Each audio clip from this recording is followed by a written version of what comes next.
The rain poured without mercy that morning. The sky was dark, but inside the big mansion on Rosemorn Drive, the real storm was not from the clouds.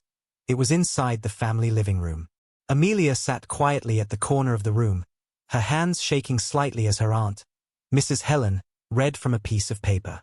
The paper held the last will of her late parents, the people who once made this house feel like home. Now, their absence had turned everything cold. Her parents, Mr. and Mrs. White, had died in a car crash just 2 months earlier. They were known in the city, owners of a real estate company and respected by many. But their sudden death changed everything. What used to be a home filled with laughter had turned into a battlefield of greed and betrayal. According to the will, Helen said, adjusting her reading glasses, everything here, the company shares, the house, the vehicles, was to be placed under Amelia's name once she turns 25. Amelia was only 22. Her cousins, Mark, Susan, and Peter, looked at one another. Their faces carried no sympathy, only hunger. They had moved into the house immediately after the funeral, pretending to help, but slowly they took over everything. Amelia had been quiet since then. She believed family meant love. But that morning, she would learn that family could also mean pain. Helen folded the paper and looked directly at her. So you see, she said slowly, you can't manage any of this now. You're too young, Amelia.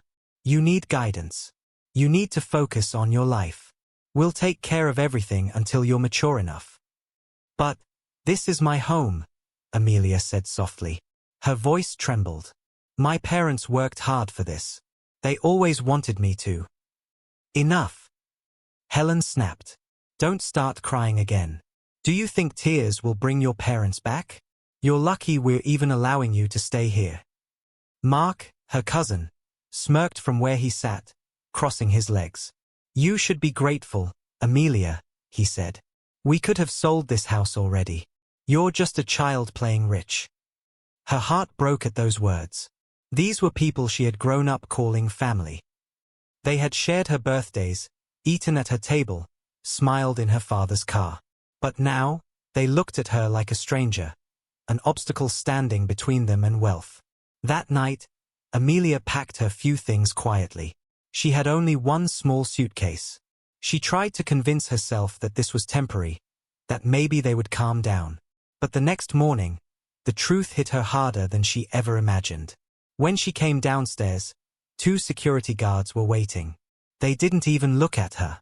Her aunt stood beside them, her face without emotion. You need to leave, Amelia, Helen said coldly. The lawyer confirmed it. Until you're 25, you have no right to this house. But where will I go? Amelia whispered. That's not my concern, Helen said, turning away. You can stay with your friend, or maybe go back to school. We'll handle things here. Tears rolled down Amelia's face as she looked around the house. The living room her father designed himself, the piano her mother used to play, the family pictures on the wall. She felt like she was being erased from her own life. When the guards carried her suitcase outside, she stood there, watching the big black gate close behind her. The city around her was still alive. Cars passing, people laughing, but inside her, everything was dead. For 3 days, she slept at her friend Grace's apartment. Grace was a hairdresser who lived in a small one-room flat in the outskirts of the city. It was nothing like the mansion Amelia grew up in, but it was warm. Grace gave her food, clothes, and comfort when everyone else turned their back. But even kindness had limits. Grace was struggling to pay rent herself, and Amelia could see the worry in her eyes. One morning, Amelia woke up early and made a decision. She could not live off someone else forever. Her parents had built something from nothing. She had to do the same. The problem was, she had no experience, no job, and no family support. Her life became a series of small struggles. She worked in a supermarket, cleaning floors and stacking goods. She avoided anyone who might recognize her. The girl who once arrived at school in a private car was now mopping floors for minimum wage. Some nights, she cried silently, holding a photo of her parents. But every tear built something inside her, a fire that grew stronger each day. Years passed. Amelia never forgot how they threw her out. She never forgot how her aunt looked at her like she was nothing. But instead of begging, she worked. She took night classes, learned business management, and started saving every coin she earned. Sometimes, she went hungry just to save more. She met a man named Ethan at one of her classes. He was kind, hardworking, and simple. Unlike others, he didn't care about her past. He respected her strength. Together, they shared dreams, small dreams at first, but slowly they grew bigger. Ethan became her business partner when she decided to start a small cleaning company. It began with just 2 workers and a second-hand van. They cleaned offices, schools, and even construction sites. It was hard work, but Amelia was not afraid of hard work. She was afraid of being powerless again. Her company started to grow. Clients loved her discipline, her humility, and her honesty. Within 4 years, she had built something that earned respect and money. Not billions, but enough to start buying small properties. She didn't need to show off. Every investment was quiet, every move calculated. Then one day, a real estate broker brought her a file. "There's a property going for sale," he said. "Old mansion at Rosemorn Drive." Her heart stopped. It was the same house she was thrown out from. For a moment, she thought it was a joke. But when she checked the documents, she saw the name, Helen White. Her aunt was selling the house because of financial troubles. Their greed had led to debts, and now they were desperate. Amelia sat quietly, staring at the papers. Years of pain came flooding back.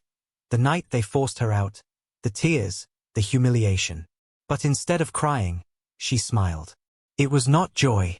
It was strength. She looked at the broker and said, "I'll buy it." He nodded. "It's expensive. Are you sure?" Amelia met his eyes. "I'm very sure." And that was how her revenge began. The lawyer, Mr. Benson, adjusted his tie and smiled politely. "Congratulations, Miss White. The property now legally belongs to you."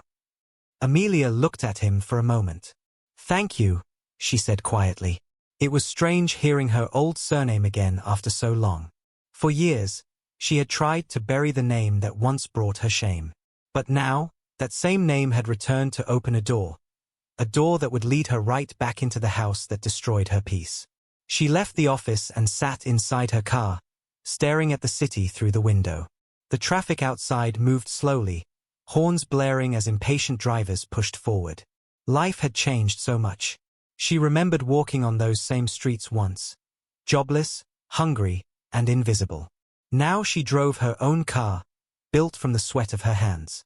When she reached the property, her breath caught in her chest. The mansion on Rosemorn Drive still stood tall, but it looked tired. The once bright paint had faded, and the garden her mother loved so much was now full of weeds. The gate creaked as she pushed it open. She walked in slowly, memories pressing on her like heavy rain. She could still see her younger self standing there with a suitcase, watching the same gate close on her. For a second, her throat tightened, but she pushed the emotion down. This time, she wasn't walking out. She was walking in. Inside, the air smelled of dust and neglect. The furniture had lost its shine, the curtains hung loosely, and cobwebs filled the corners. It didn't look like the house she grew up in anymore. It looked like karma had already visited. Her phone rang. It was Ethan. "Did it go through?" he asked. "Yes," Amelia said. "It's done. The mansion is mine." He paused for a moment. "How do you feel?" Amelia looked around, her eyes landing on the staircase where her mother used to call her for dinner. "I don't know," she said softly. "It feels strange. I thought I'd be happy, but all I feel is quiet." "That's normal," Ethan said. "You've carried this pain for too long. But now it's time to decide what comes next." She smiled faintly. "Next," she said, "is rent collection."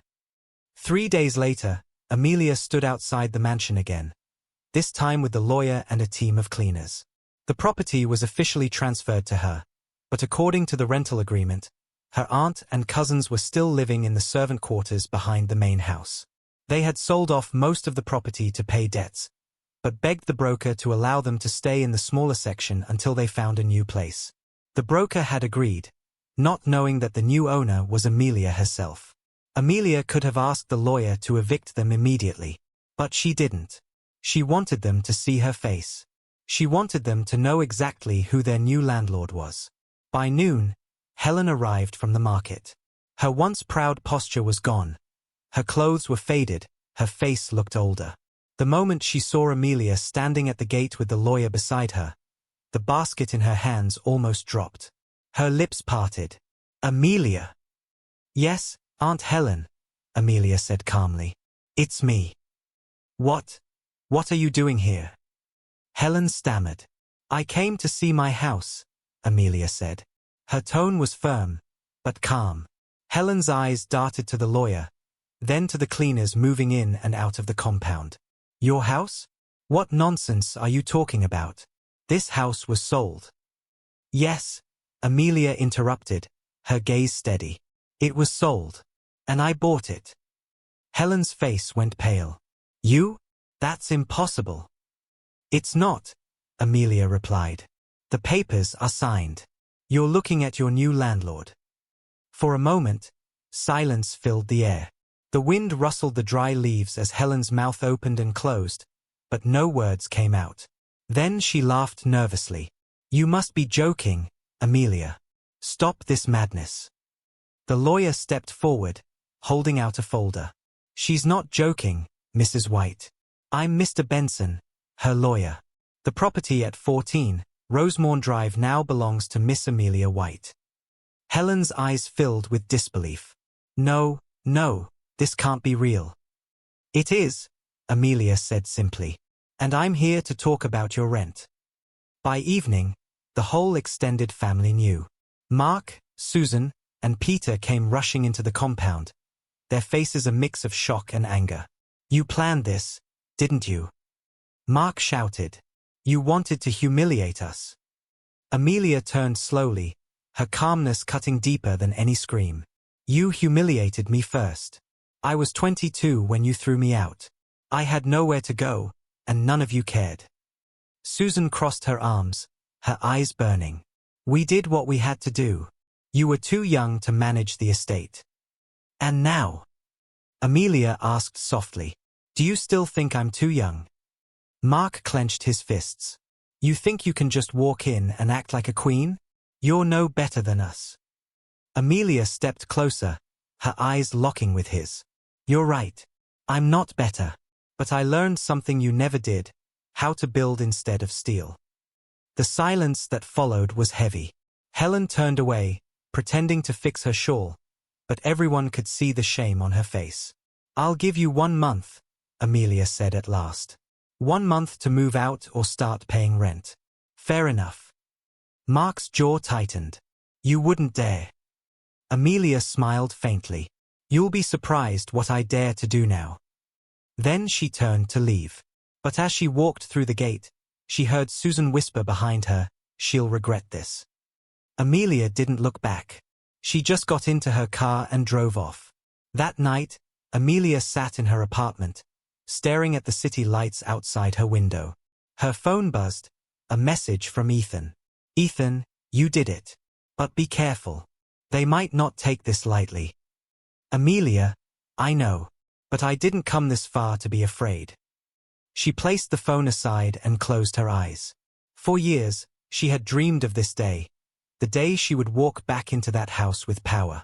But now that it had happened, she felt a strange emptiness. Revenge gave her satisfaction. Yes, but not peace.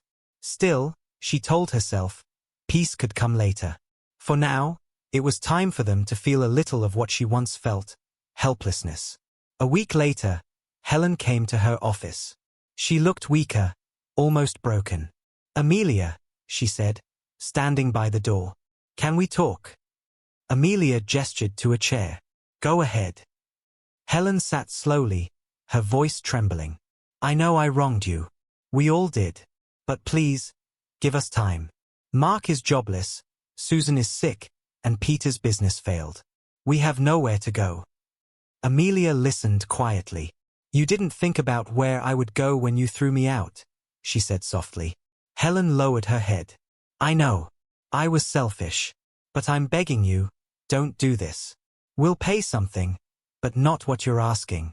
Please. Amelia sighed deeply. You should have begged for mercy when I was begging for food. Now it's too late. Helen's eyes filled with tears. Amelia, I'm your aunt. Yes, Amelia said. You were also my mother's sister. She trusted you to protect me. But you didn't. You took everything and left me to suffer. That's not what family does. There was a long pause before Amelia continued. You have 1 month. If you can't pay, you leave. That's all. Helen covered her face and cried. But Amelia didn't move. She watched her cry, the same way she had cried years ago outside that gate. When Helen finally left, Amelia leaned back in her chair. She wanted to feel triumph, but what she felt instead was a strange mix of pain and justice. Revenge had a taste, but it wasn't sweet. It was bitter, the kind of bitterness that lingered even after victory. That night, as she locked her office, she whispered to herself, "This is just the beginning." Amelia sat behind her office desk the next morning, staring at the computer screen but not really seeing it. Her mind was far from the emails and business reports in front of her. It was back at Rosemorn Drive. Even though she tried to act calm, the truth was, her heart wasn't at peace. The faces of her aunt and cousins still haunted her. Every time she remembered how they used to laugh at her when she begged for mercy, her chest tightened. She thought she had moved on, but being back in that house stirred everything again. Her assistant, Janet, said as she stepped into the office, "Your 10 a.m. appointment is here." Amelia nodded and straightened her blazer. "Send him in." A tall man in a black suit walked in, holding a folder. "Good morning, Miss White," he said politely. "I'm from the Property Management Department. I came to deliver the updated tenancy documents for Rosemorn Drive."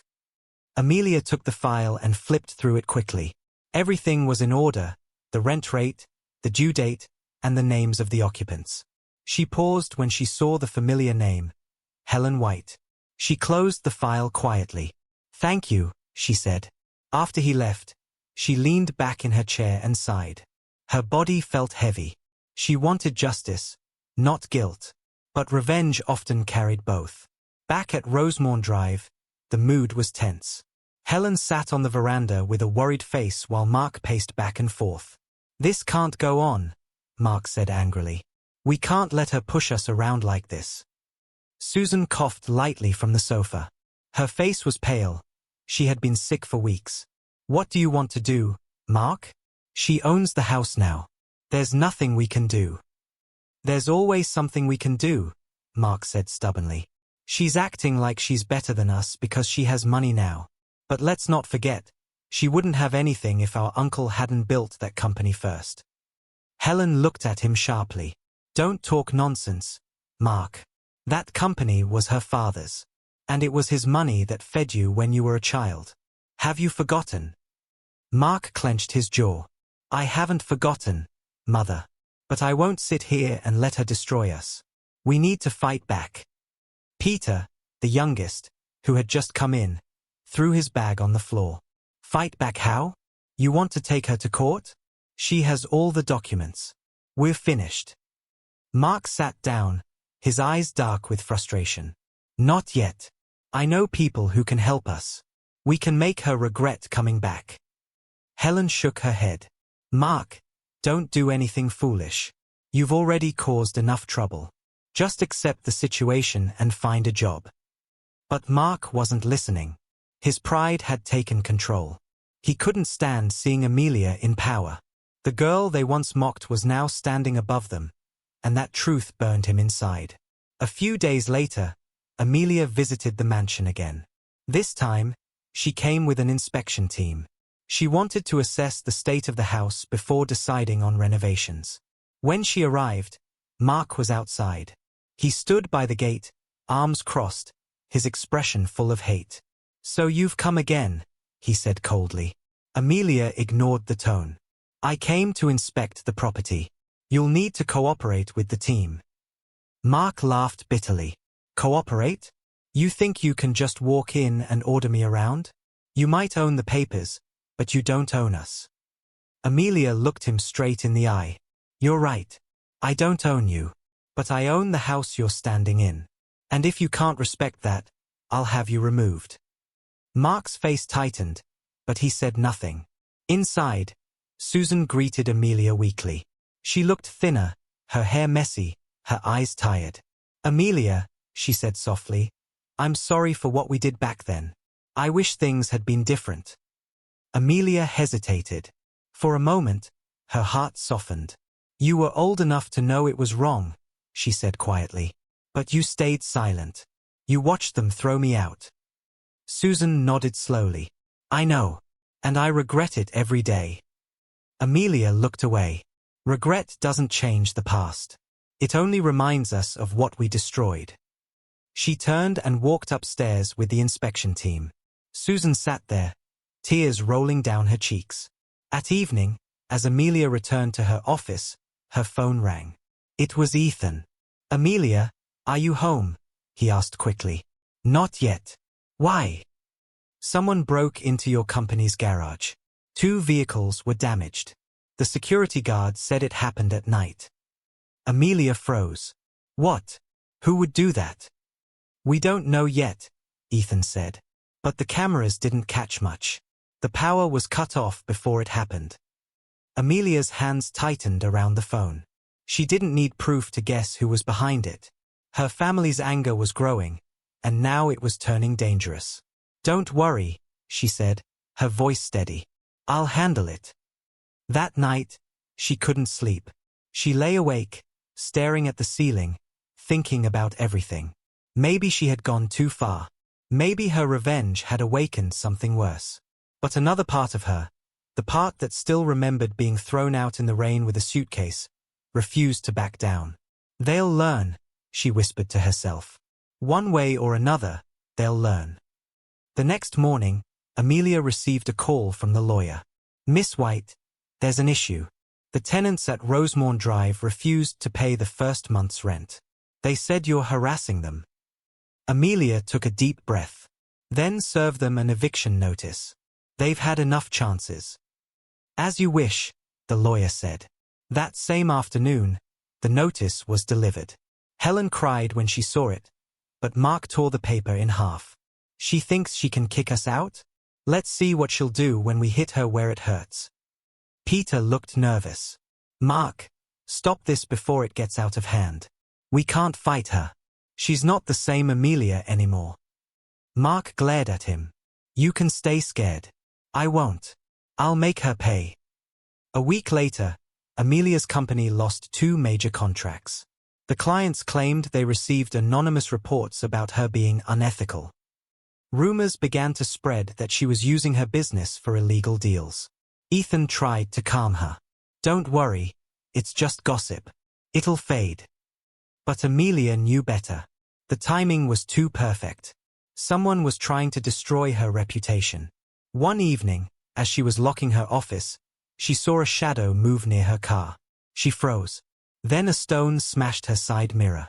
Before she could react, a voice shouted from the darkness, You'll regret it, Amelia. You'll regret ever coming back. Then footsteps ran off into the night. Her hands trembled as she called security. She didn't need to see the face to know who it was. That night, Ethan stayed with her. She sat quietly on the couch while he made tea. You don't have to face this alone, he said gently. Amelia looked at him. I've been alone before. I survived it. I'll survive this too. But deep inside, she felt something she hadn't felt in years. Fear. Not fear of losing the house, but fear that revenge might cost her everything she had worked for. The next morning, she dressed early and drove to the mansion again. She called all of them outside. Helen, Mark, Susan, and Peter stood near the veranda. I know what's going on, Amelia said firmly. The attacks, the rumors, the damage to my cars, it all leads back to you. The next morning, she dressed early and drove to the mansion again. She called all of them outside. Helen, Mark, Susan, and Peter stood near the veranda. I know what's going on, Amelia said firmly. The attacks, the rumors, the damage to my cars, it all leads back to you. Mark stepped forward.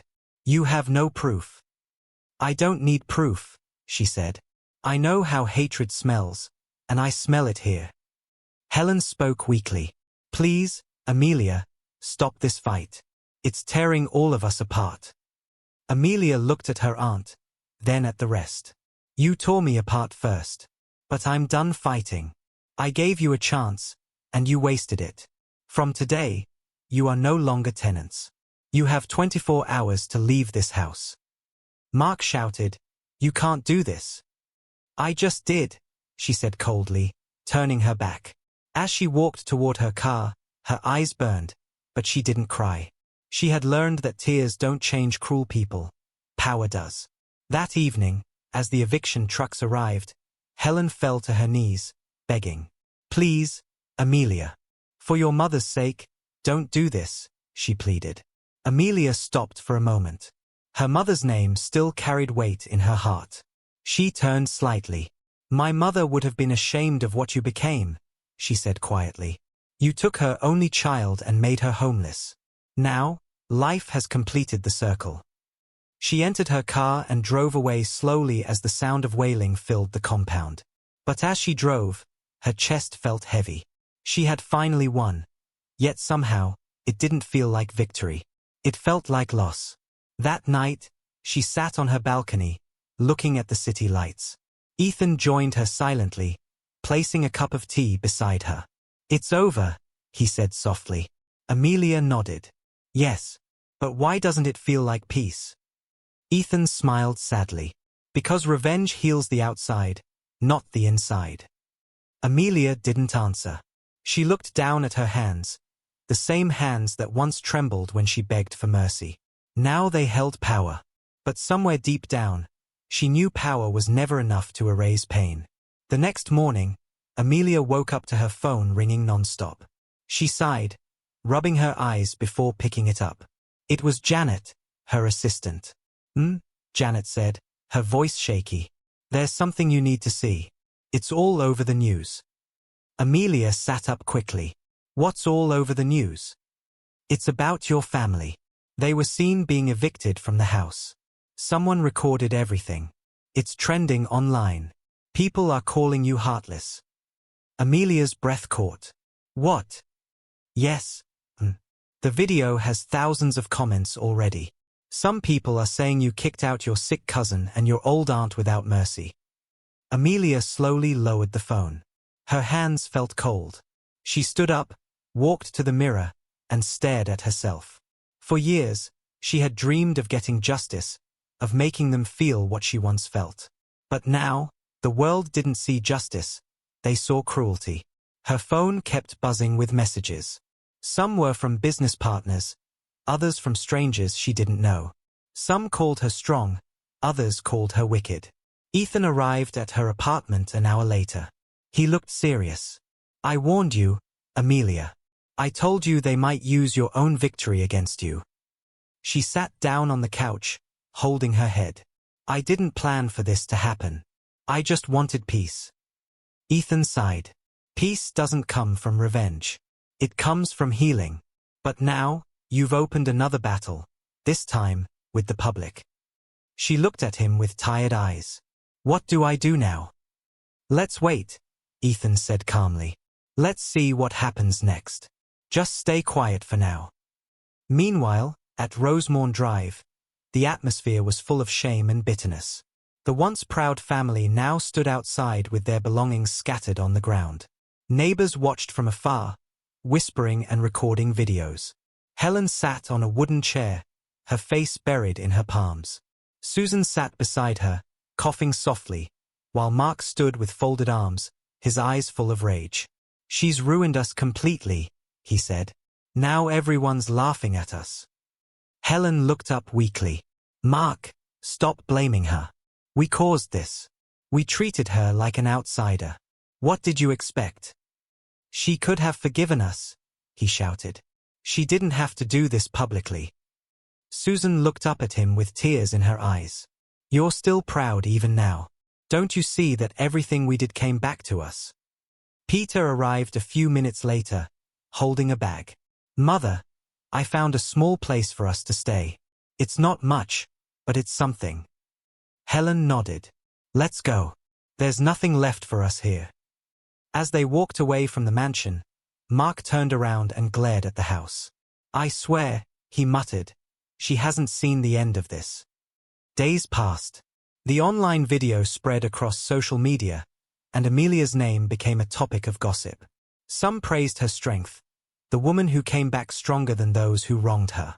But others condemned her for being cruel. Her company's image began to suffer. A few clients withdrew their contracts, saying they didn't want bad publicity. Amelia stayed quiet in public, but inside, she was hurting. Ethan tried to comfort her. People forget fast, he said. But your conscience won't let you rest until you do what's right. Amelia looked away. What's right? She whispered. After everything they did, do they even deserve anything from me? Ethan didn't answer. He just looked at her quietly. A week later, Amelia received a message from a hospital. It was about Susan. She had been admitted due to a severe asthma attack. Amelia stared at the message for a long time. Her first instinct was to ignore it, but something inside her wouldn't let her. She picked up her car keys and drove to the hospital. When she entered the ward, she froze. Helen was sitting by the bedside, her face pale and tired. Susan lay unconscious, breathing through a mask. Helen looked up and gasped softly. Amelia, you came. Amelia didn't speak. She walked closer, her eyes fixed on Susan. The girl looked so fragile now, nothing like the proud cousin who once mocked her. The doctor entered the room and greeted Amelia politely. She'll be fine, he said, but she needs rest, good food, and regular treatment. The bills are quite high. Helen lowered her head. We don't have that kind of money. Amelia stood silently for a while, then opened her bag and brought out her checkbook. She signed the bill and handed it to the doctor. Helen's eyes widened. Amelia, why? Amelia looked at her. Because I'm not you. Helen began to cry. I don't deserve your kindness. After everything. Amelia interrupted softly. I didn't do it for you. I did it for my peace. She turned to leave, but before she reached the door, Helen spoke again, her voice trembling. Amelia, your mother would have been proud of you today.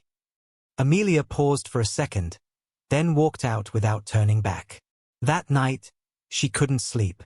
She sat by the window, thinking about everything that had happened. The faces of her parents came to her mind, gentle, kind, always forgiving. They had never taught her hatred. They had taught her strength and compassion. She realized she had become what she once hated, cold and unforgiving. Ethan came over and sat beside her. You went to the hospital, he said softly. Yes. That's a good start.